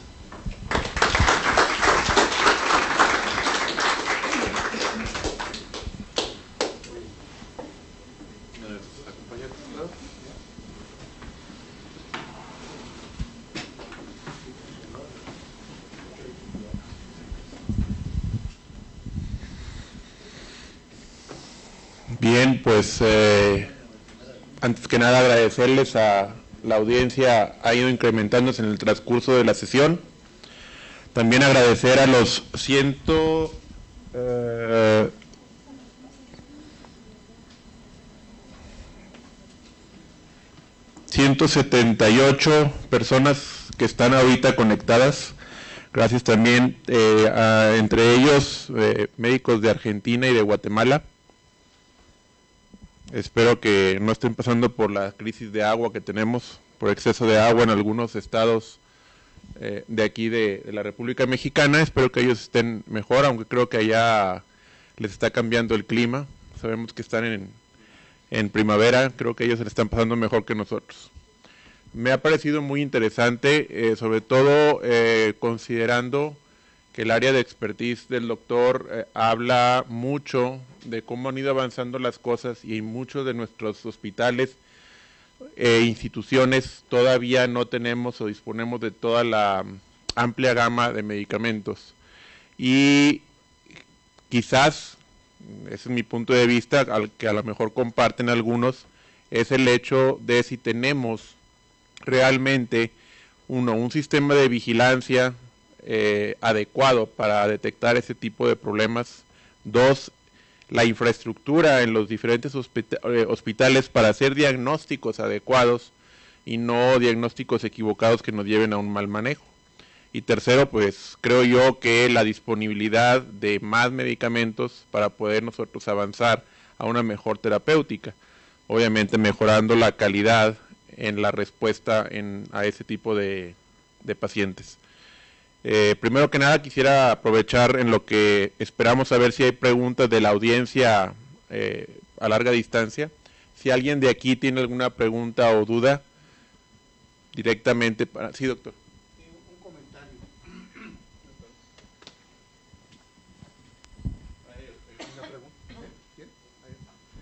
Sí, no, excelente. Sí se oye. ¿Sí se oye? Sí. No, excelente tu conferencia. Indudablemente nosotros somos intensivistas y lo que estamos viendo es precisamente lo que tú mencionas, de que el paciente se le da la dosis inadecuada desde el principio. Muchos de los pacientes que vemos no se le ha dado ni siquiera la dosis correcta. Uno, tanto en urgencias como en cualquier piso de hospitalización. Ese es un problema de todos los días. Dos, indudablemente que la puerta del hospital pues, está en urgencias. Entonces tenemos que ir de alguna manera a capacitar a todas estas gentes, porque finalmente llegan a terapia intensiva con varias horas ya con el estado epiléptico o no se ha dado la dosis correcta. Y la otra cosa que te quería preguntar es si no existen guías mexicanas, ya que algunos medicamentos no los tenemos o están fuera de, ¿por qué no hacer unas guías mexicanas de manejo del estado epiléptico basado en evidencias? No sé si ya existan o estén prontas a que ustedes se reúnan y saquen adelante estas guías. Gracias. Sí, definitivamente en relación a la última, a la observación final, es que sí, el CNT, que es el que maneja lo de las guías, ya está en el manejo del estado epiléptico en adultos. Pero el asunto es que se tiene que adaptar al hospital, ¿sí? Uno tiene que ser realista. Si yo no tengo los nuevos fármacos y sigo teniendo nada más fenitoína, pues en mi guía de manejo tiene que estar nada más la fenitoína. Entonces, en ese caso es optimizar cómo utilizar bien la fenitoína. Eso quiere decir que tengo que tener una vía de acceso adecuada, ¿sí? Que la velocidad de infusión no supere los 50 miligramos. Tengo que tenerlo monitorizado por los problemas de arritmias que puede producir. Entonces, yo en base a eso tengo mi experiencia en ese hospital. Entonces, la guía nos sirve, y hay una cosa que es importantísima y creo que también le sucede a usted. Así como hay un error en cuanto al diagnóstico y al inicio de manejo de los pacientes con epilepsia, es que aunque tengas una guía, la gente no sigue la guía. Hay una situación que ya hay protocolos para medir el apego a la guía. porque uno puede tener experiencia. Yo te puedo hablar mucho de la experiencia que tengo con levetiracetam. Sí, son muchos años y afortunadamente cómo cambió en el hospital. ¿Sí? Decidimos nosotros adquirirla y usarla en urgencias y hoy por hoy todo el hospital lo utiliza. Los cirujanos ya no tienen otra opción, ya no tienen otro chip, nada más dicen, no, pues nos vamos con esa, entonces tenemos una buena experiencia. ¿Por qué? Porque no interacciona, no se metaboliza a nivel hepático, que sí hay efectos adversos que son más del orden neuropsiquiátrico, pero en un paciente crítico que está en la sala de urgencia, en terapia, que está internado, eso no es importante. Si después cuando sale y el paciente llega, el familiar nos dice, es que está paranoide, está muy enojón, porque se ponen enojones, ¿sí? Bueno, decidiremos si hay que cambiar. Si el efecto adverso es importante, aunque yo tenga controlado un paciente con crisis, es un motivo para cambiarle tratamiento. Entonces sí, las guías existen, pero uno tiene que adaptarlas a lo que tiene el hospital. Y definitivamente ustedes, junto con el neurólogo o el grupo de neurociencias del hospital, tienen que hacer una labor importantísima en la puerta de urgencias. Porque ese es el que a ustedes le puede pasar un paciente extremadamente grave o un paciente que puede ser recuperable y que va a tener una corta estancia en la sala de terapia intensiva. Sí, adelante, doctor. ¿Qué tal? Buenas noches. Felicidades por su plática, doctor. Y su plática me recuerda al programa de 100 mexicanos dijeron, ¿no? O sea, todos fenitoína, ¿no? Pero mi pregunta va enfocada a el estado epiléptico ya después de 30 minutos. Lo pasamos a la unidad de cuidados intensivos y en lo personal manejamos mucho el propofol. ¿Cuánto tiempo considera usted necesario dejar al paciente sedado? Ese es el punto. Perdón, y aquellos que no podemos monitorizar, obviamente, ¿no? Con el electroencefalograma o videoelectroencefalograma. Hay varios factores que van a influenciar en esto, ¿no? Si tenemos un paciente que ya estuvo varias horas convulsionando y ya llegó tarde al hospital, entra en un estado epiléptico sutil, ¿sí? En que si te vas a guiar nada más por la parte clínica para decidir si el paciente ya respondió, dice, ya está dormido, sí, pero está en brote de supresión. Si no sabemos, la única forma de saber que está en brote de supresión es mediante un electro. ¿Sí? Entonces uno tiene que ir ajustando a los pacientes en base al trazo del electro, porque empezamos con una dosis baja y le vamos a ir incrementando, ¿sí? Entonces ese incremento va a depender de que yo vea que el electro está adecuado. ¿Qué es lo que hacemos muchas veces cuando no teníamos electro para hacer monitoreo? Pues dices, ok, pues hay que darlo a la dosis media, no es la dosis baja ni la dosis más alta, lo damos una dosis media, que el paciente se mantenga totalmente sedado y 24 horas y lo despertamos, ¿sí? Y si se despierta el paciente y no tiene movimiento, se supone que no está en estado epiléptico, ¿sí? Pero el problema es que si está en sutil, hay un estudio muy interesante donde demuestra que casi un tercio de los pacientes que cuando son emergidos de su coma barbitúrico están teniendo crisis por electro, ¿sí? Entonces, y eso se sabe porque se empezaron a hacer monitoreos. Si no hay el monitoreo no lo sabemos. Entonces, si yo estoy emergiendo y el paciente entra nuevamente en estado, yo tengo que volverlo a dormir, ¿sí? Entonces, es muy difícil hacer ese tipo de medicina desde el punto de vista observacional. En este tipo de patologías lo que hace es que nuestro pronóstico sea malo. Les voy a decir algo que a lo mejor suena raro. Nosotros teníamos una tasa de mortalidad del 50% del estado epiléptico. O sea, era de miedo, o sea, era de vergüenza, por no llamarlo de otra manera. Pero eran factores importantes. ¿Por qué? Que al hacer el análisis ya muy particular es que la gran mayoría de los pacientes estaban en estado epiléptico y eran trasladados al hospital. Entonces ya teníamos el paciente refractario, que obviamente su mortalidad está arriba del 60, ¿sí? Entonces empezamos a hacer medidas como cuál, entrenar a la gente de urgencias, hacer pláticas alrededor de los hospitales que nos enviaban los pacientes. ¿Qué es lo que tienes que hacer? ¿Cómo me lo tienes que enviar? ¿Cuál es el primer paso? Todas estas situaciones. Y eso ha ido bajando la mortalidad de los pacientes. El paciente que llega al hospital ya llega mejor tratado, ¿sí? Es una tarea continua que, bueno, para eso en teoría fueron creados los institutos, para ese tipo, normar esas guías y hacer eso, no solamente sentarse y dar la atención, la parte asistencial. Tengo que hacer el trabajo con los hospitales que me están refiriendo pacientes para que me los refieran bien, porque el pronóstico está directamente relacionado con el tiempo que está en estatus. Si no tienes un electro es muy difícil.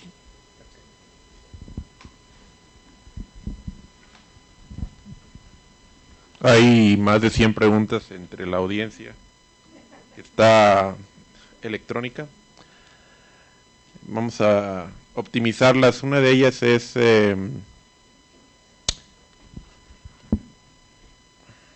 aparte de muchas felicitaciones y saludos de gente de aquí y de fuera, en casos de estado epiléptico de difícil control, ¿cuál es su experiencia con el uso de hipotermia? No tengo experiencia con hipotermia. Está reportado. Tenemos experiencia con hipotermia en el evento vascular cerebral. El problema es que los trabajos que se han hecho, si lo traspolamos a... Tenemos una vía común en el paciente con estado epiléptico y con infarto cerebral, en el daño molecular que se produce por el influjo de calcio y toda esta situación de la muerte neuronal. Entonces, si traspolamos la experiencia en el evento vascular cerebral, el problema es que no da buen pronóstico, o sea, y además es un procedimiento difícil de hacer. Muchas veces enfriar al paciente no es el problema es calentarlo, ¿sí? Y en esa fase de calentarlo es donde tenemos muchas complicaciones y el pronóstico no se varía, pero no tengo experiencia con hipotermia. Aparte del agradecimiento, ¿por qué no usan tiopental? Y en base a su experiencia, ¿cuánto tiempo debe esperar para poder hacer el retiro de la sedación en un paciente en estado epiléptico? Yo creo que es semejante la respuesta anterior, ¿no? Exactamente, ya lo comentamos un rato, que hasta cuándo lo mantengo al paciente bajo efecto de los medicamentos. Es muy difícil si uno no tiene un monitoreo. Con el monitoreo es muy sencillo. Una vez que esté en brote de supresión, esperamos 24 horas y empezamos a hacer un retiro del 5% cada hora del medicamento para tratar de evitar que vaya a caer nuevamente en estado epiléptico. Y no usamos tiopental por su vida media. Al inicio, cuando lo damos en carga es rápido, pero su vida media de estarlo usando más, por varias horas, pues se prolonga, se redistribuye y es más difícil despertar al paciente.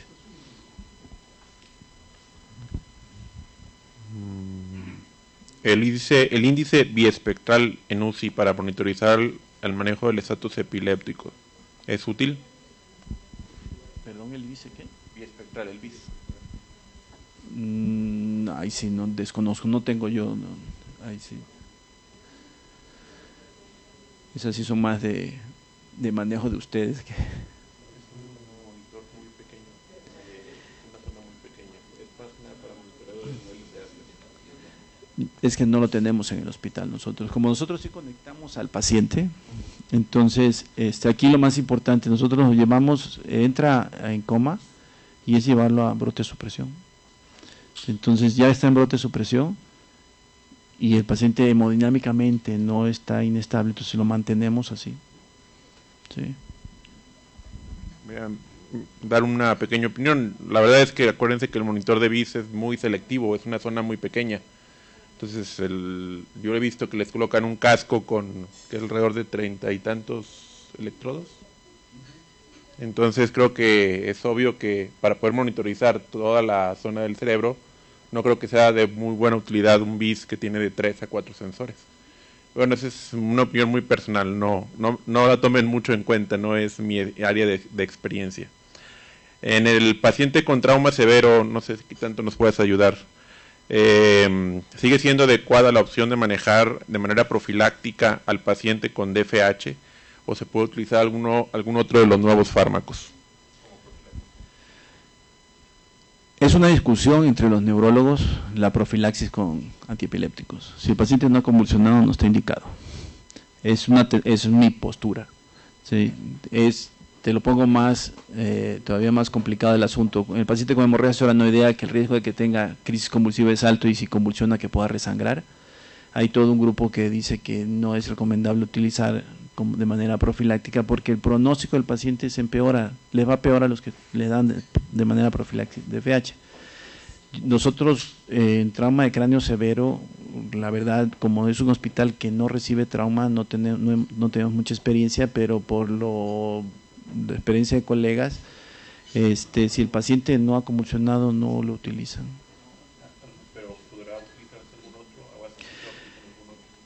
Una de las ventajas que tienen los antiepilépticos por sus mecanismos de acción, de hecho, en algún momento tienen de alguna manera un efecto neuroprotector, que a veces hay muchos de los antiepilépticos cuando salieron, por ejemplo, con topiramato, por varios mecanismos de acción que tenía, alguna vez pensó que podía tener un efecto neuroprotector, ¿sí?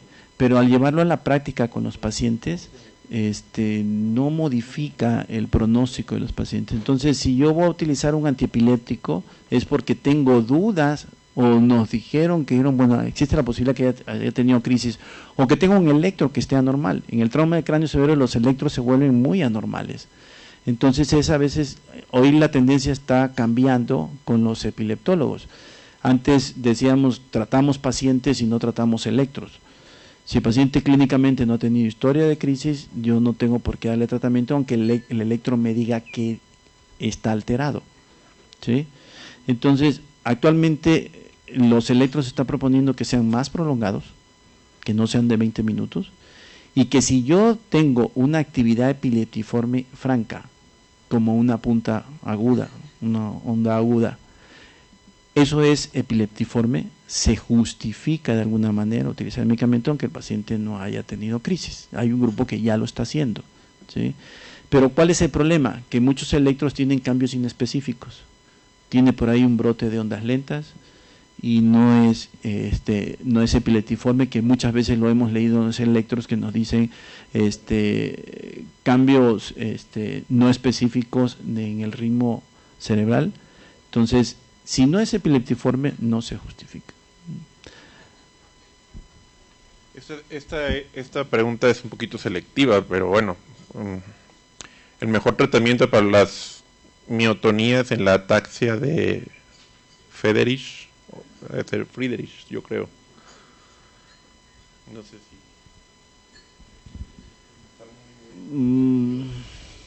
No hay... Lo que pasa es que para todas esas enfermedades heredodegenerativas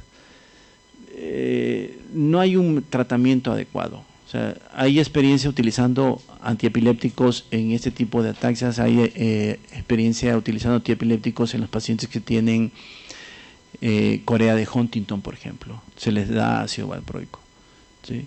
Entonces, porque por ahí, por algún mecanismo decimos, puede de alguna manera ayudar, pero no modifican la historia de la enfermedad.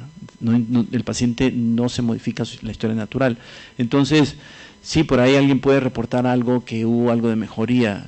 De estas enfermedades es muy frecuente, así que encontramos que hubo una mejoría en mortalidad, en vez de morirse, por ejemplo, en pacientes de ELA con el Riluzol, que en vez de morirse a los 2 años se mueren a los 2 años 2 meses.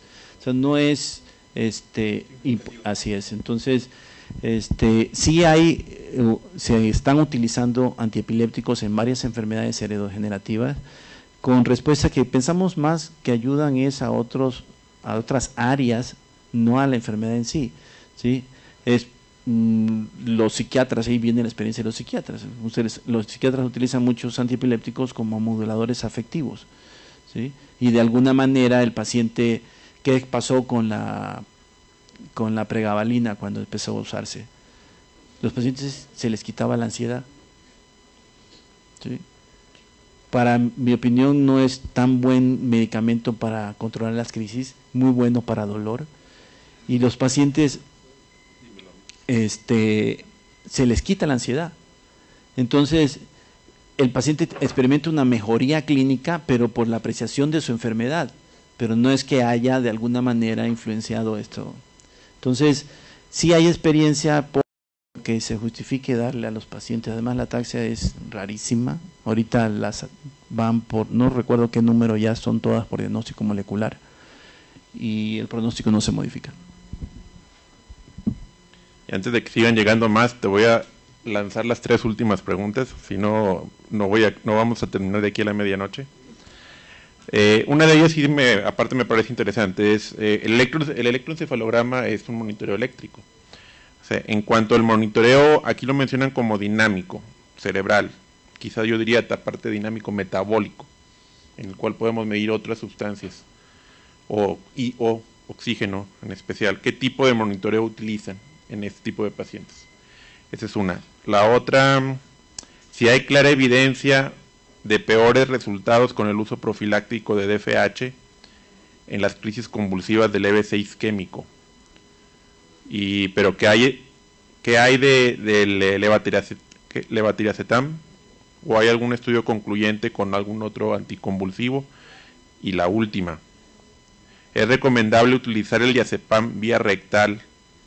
Y si lo es, en caso de pediátricos, y si lo es, ¿cuál es la dosis correcta? Esto en pediatría. Sí, por favor, en pediatría. Empezando de la última para adelante, yo no veo niños, no tengo experiencia con niños, cero.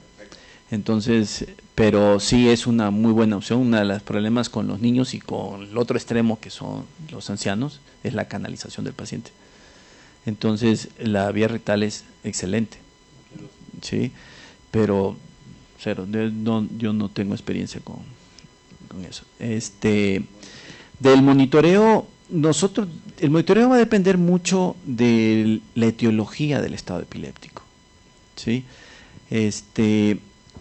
En ese sentido, si vemos que las causas más frecuentes son trauma de cráneo, EBC de tipo isquémico o hemorragias cerebrales, ¿sí? Hemorragia soranoidea, nosotros hacemos un monitoreo no invasivo de los pacientes. Además, si tiene problemas de crisis, pues se va al electro. De hecho, hay varios artículos que hablan del electro como predictor de vasoespasmo en la hemorragia soranoidea. Están muy interesantes esos estudios. El problema es que desde el punto de vista logístico es un poco complicado hacer todo esto, y a lo que más miedo le tenemos es al vasoespasmo y al resangrado. Entonces, la forma de estar checando esto es mediante Doppler transcraneal. Nosotros medimos flujo sanguíneo mediante Doppler, ¿sí? Es un estudio muy fácil de hacer, que se hace en la cabecera del paciente, incluso hay monitoreos continuos. En trauma de cráneo es muy útil, ¿sí? Porque estamos midiendo el índice de pulsatibilidad y nos da un pronóstico muy bueno para hacer los ajustes de manejo. Hacer medidas metabólicas diferentes como PET es muy costoso, no es práctico. El SPET es otra opción que mide flujo sanguíneo, no mide metabolismo. Nosotros acabamos de adquirir un equipo, estamos haciendo experiencia con el equipo.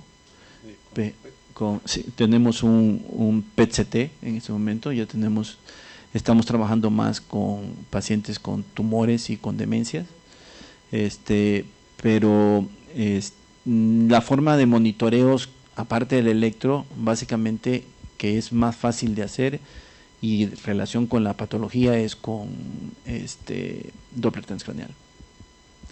¿Sí? La última que mencionaban sobre la utilidad del levatiracetam. Sí, definitivamente, si yo se los voy a poner de esa manera, es curioso, pero es real. La medicina privada es una y la medicina asistencial es otra. Entonces, cuando nosotros al inicio, yo adquirí más experiencia en mi consulta privada con el manejo del levetiracetam, cuando empecé a utilizarlo, y fue por eso que presioné para tenerlo en el hospital, porque es muy rápido de utilizar, es muy fácil, no tiene interacciones. Como la gran mayoría de estos pacientes son adultos, son pacientes que están recibiendo polifarmacia, ¿sí? Entonces no tiene interacciones con estos medicamentos, entonces es un medicamento útil. ¿Qué inconveniente tiene? Sí, un porcentaje reducido, pero está, y hay que advertírselo a los familiares, es que puede haber cambios neuropsiquiátricos, que ese es el motivo por el que los cambiamos. Entonces, de mi predilección, Sí, y es la tendencia en el hospital, es que utilizamos como primera opción el levetiracetam. Sí. Por esas particularidades. Además tiene otra particularidad y por eso ha tenido tanto auge en su utilización y cambios en sus indicaciones durante toda su historia. Es que tiene un mecanismo de acción diferente. Al inicio ni siquiera sabíamos cómo actuaba. Fue después de estarlo utilizando y todo. Hay que tener en cuenta una cosa que no hablamos aquí, que es el apego que se tiene al antiepiléptico. El paciente va a terminar, si tiene un estatus, el que debuta con estatus tiene un porcentaje que va a tener que seguir tomando medicamentos. Entonces, estamos hablando de que tiene que tener apego a ese manejo. ¿Sí? Hoy, por ejemplo, tenemos ya la opción de que podemos utilizarlo por vía endovenosa y podemos seguirlo con el de liberación prolongada, que se toma una sola vez al día. Entonces ya disminuir el número de tomas en el día ya es una ventaja. La primera causa de descontrol de crisis es el mal apego al manejo. ¿Sí? ¿Tienen monitoreo sérico con medicamentos? No se requiere. ¿Con ese no? ¿Con algún otro? Con los de primera línea, o sea, con fenitoína, carbamazepina, ácido valproico, se abusa del monitoreo sérico. Sí, porque, por ejemplo, no sé si les ha pasado, nosotros por volumen de pacientes lo tienen, porque en otros hospitales ni siquiera lo tienen. Sí, pero el problema es que, por ejemplo, si tienes un paciente que llega a tu consulta, llega al área de urgencia, no ha tenido crisis y sus niveles son bajos, ¿qué haces? Pues no lo tocas, ¿sí? ¿Para qué si no ha tenido crisis? Porque es una medida promedio que se hace que a veces es mal utilizada. De repente nos ha tocado ver que el paciente llega, estuvo a descontrol, ya le tomamos niveles, y ¿a qué hora le pusieron el medicamento? Pues es que como llegó luego le pusimos la medicina, o sea, los niveles van a salir alterados. Siempre es parecido, no va a ser diálogo, voy a voltear para acá, no crean que va a ser diálogo con el doctor, pero es parecido a lo que puede ocurrir también con antibióticos. En este caso yo te lo pongo desde el punto de vista de terapia, que a mí a veces me sucede en el área institucional, es al revés. Es un paciente que no cede en las crisis, batallas para controlar las crisis convulsivas. Ahora, en algunos antibióticos, específicamente Banco y Genta, tenemos niveles base y pico. Sí. Entonces hay específicamente la manera de tomar la muestra para la dosificación. Entonces, en este caso, como a veces sucede en el caso de vancomicina, por así decirlo, no tengo los niveles apropiados, ¿sí? Y antes de cambiar a un medicamento diferente, pudiese ser mejor o peor, no lo sé, no lo vamos a discutir. Aquí en este caso, ¿por qué dar otro medicamento o por qué cambiar este medicamento si todavía no estoy seguro si adquirir los niveles? O sea, estoy de acuerdo contigo, sí. Puede excederse en el uso y hacer un mal uso de eso, sí, o tomar malas decisiones, pero para nosotros en terapia pudiese ser más de utilidad el contar con los niveles para poder saber si en realidad estamos dando el tratamiento adecuado. Básicamente los que tomamos niveles son fenitoína, carbamazepina, ácido valproico. Antes se hacía primidona, pero ya no se hace. El punto aquí es que si yo tengo un paciente en terapia intensiva y le estoy dando fenitoína, por un ejemplo, que empecé, se le impregnó y se le sigue, está con 125 cada 8. ¿Cuál es el problema en ese caso por el cual me interesa pedir los niveles? Porque está recibiendo probablemente otros medicamentos y esa inducción o ese metabolismo va a hacer que se modifique. Entonces yo sí tengo que hacer controles en ese caso por el tipo de medicamentos que estoy utilizando, ¿sí? Entonces eso es una desventaja. De hecho, en costos, curiosamente hay varios estudios que se han hecho en Europa de que el uso de los nuevos medicamentos, que a pesar de que antes decíamos que por costosos no se utilizan, nosotros vemos que los pacientes que utilizan fármacos con mejor apego convulsionan menos, se descontrolan menos, van menos a urgencias, no requieren de monitoreos, no requieren de internamientos, y eso al hospital le representa un ahorro. Entonces, sí se hacen los monitoreos en las salas de urgencias. Yo te hablo de urgencias porque prácticamente es como terapia, es una extensión de terapia. En terapia siempre está lleno, nosotros nos llenamos y estamos ahí trabajando juntos, de hecho estamos juntos. Entonces, Sí hacemos los niveles porque, bueno, está con fenitoína y además está con ácido valproico, sabemos que tienen una interacción, entonces tenemos que ver cómo los controlamos, ¿sí? Y le voy a agregar ahora la motrigina por sonda, ok, entonces va a ser que se va a modificar la concentración de los, entonces yo tengo que pedir niveles, y si nos ayudan para tomar decisiones de cuánto puedo subir los ajustes del medicamento. Sí, el comentario no estaba de acuerdo con lo que decías. Estaba de acuerdo con lo que decías, pero agregar que, bueno, hay situaciones específicas como el caso nuestro de terapia, donde sí es mucho más necesario para poder adecuar el tratamiento con todo lo que dijiste, que es sí, muy importante, en el que sí necesitamos y no dejar en la conciencia o en la mente de las personas que no debemos de contar en el arsenal diagnóstico el no tener niveles séricos. Porque dentro de terapia intensiva no se trata de que el paciente llegue caminando a consulta. Es un paciente que tenemos en muy malas condiciones. Ya me dijeron que temo decirles que cerraron el estacionamiento, ya no van a poder sacar sus automóviles, ya es muy tarde. Lo siento, pero aquí el tesorero les va a pagar el taxi. No se crean. Ya creo que el interés, y lo vimos también en las preguntas que recibimos por vía internet, y el interés de aquí de la gente que no se ha levantado de su silla, ha sido mucho. El tema creo que se sale un poquito del contexto que hemos tenido últimamente, pero da pie a un nuevo terreno, un nuevo ámbito que hemos incursionado. El año pasado lo vieron con el curso de la Neurocritical Care que estuvimos en el Congreso. En este año vamos a tener otro nuevo curso de neurointensivos dentro del Congreso, de la Sociedad Ibero-Panamericana, el soporte neurocrítico, con aval, con credencialización, etcétera. Creo que es importante, es un terreno, el doctor es un ejemplo de la necesidad que hay de la interacción multidisciplinaria entre terapia intensiva y otras especialidades, en específico en tu área que es de neurología, y esto es una gotita de todo lo que hay, y nos ha dejado una gran cantidad de preguntas, de dudas, de incógnitas con respecto a una pequeña zona que es la crisis convulsiva o el estatus epiléptico. Sin embargo, todavía falta, y algún colega suyo que nos recomiende él que hable, por ejemplo, del paciente politraumatizado con daño cerebral, el paciente con hemorragia cerebral, hemorragia subaracnoidea, tumores, edemas cerebrales de esos severos, o que le llaman edema cerebral maligno, perdón, se me fue la palabra, el edema cerebral maligno. Si hay otros abordajes y otros manejos que obviamente, como él lo dijo, no es lo que él más ve, pero como ven, el área de neurointensivos es todavía mucho más amplia. Si nos dejó tan interesados una pequeña gotita de neuro que es la crisis convulsiva o el estatus epiléptico, imagínense todo lo que nos falta por ver. Nuevamente agradezco al doctor José Santos por su excelente plática. De veras, si quieres ver toda la cantidad de personas que estuvieron mandándome mensajes de saludos, de felicitación y de agradecimiento por tu plática, el ejemplo también es el interés de que no se ha movido la gente de aquí.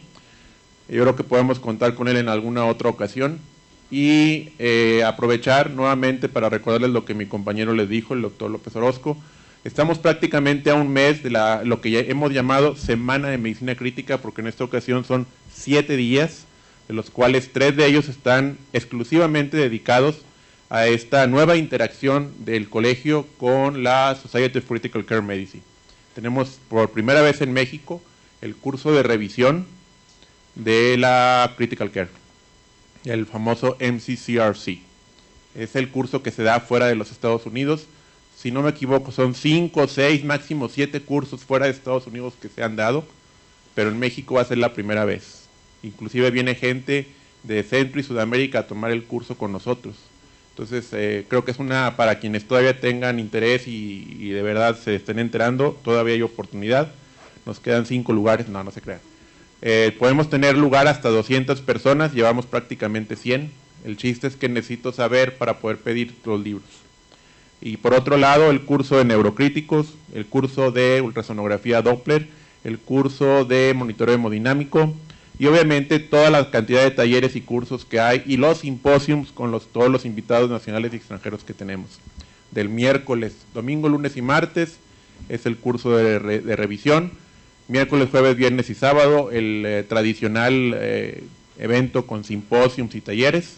Entonces es una semana, como bien lo dije, una semana específica, intensiva de medicina crítica, la semana de medicina crítica, desafortunadamente en Cancún.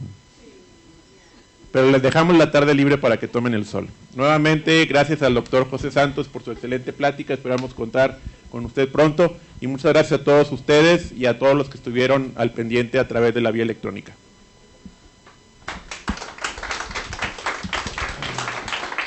Me entrego tu constancia. Muchísimas gracias. Gracias.